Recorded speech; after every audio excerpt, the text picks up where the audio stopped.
1,500. 2 months advance, 2 months deposit. Bawal ang tumawag. Entiendes? Pwede bang makita yung kwarto? Sige. Oh, ayan. Ito ang kwarto nyo. Okay naman pala. Maganda. Libre ang TV, libre ang refrigerator, libre ang electric fan, libre ang radyo, at libre din ang kuryente. Pwera lang ang plancha. Hindi pwede. Bawal ang mag-ingay, bawal ang mag-umbagan, bawal ang magkalat, bawal ang uminom, bawal ang magdala ng bisita, bawal ang magdala ng barkada, bawal ang magsugal. Baka mamaya gawin nyo pa tambahin-tumbahin namin. Dito pa kayo mag-inuman. Dami naman bawal.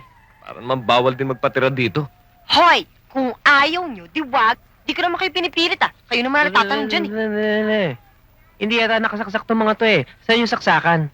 Huwag mo nang isaksak at sira naman ang mga yan. Ngayon, kung gusto mo talagang gamitin, ayun, ipaayos mo. Turo, junk shop yata itong pinuntahan natin eh. Anong junk shop? Ano, kukunin nyo ba to o hindi? Kung hindi, sumabata kayo.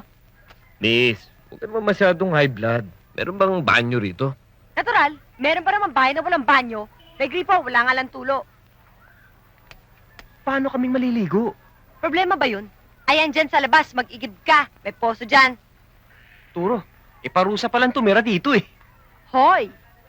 Hoy! Hoy! Chihuahua? Hindi ako chihuahua. Pogi. Pareho na rin yun. Ngayon, kayong dalawa, ang dami nyo satsat, ang dami nyo reklamo. Ano, kukunin nyo ba to o hindi? Kung hindi, goodbye na. Ano ba, Chayong? Bakit ba sungit-sungit mo? Paano maupahan tong kwarto natin kung ganyan ka? Kasi naman ang mga tunay ang daming satsat, ang daming reklamo, ang daming sinabi. Ni hindi natin alam kung may pambayad ang mga yan.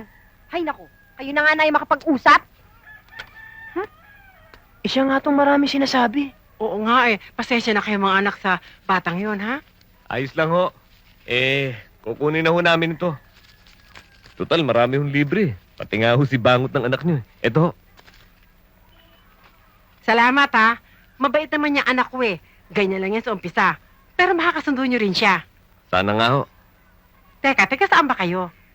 Galing pa ho kami ng probinsya. Naayos lang ho namin yung papeles namin. Pupunta ho kami ng Saudi. Ganun ba? O kung may kailangan kayo, magsabi lang kayo sa akin. O bahala na kayo dyan. Salamat ho.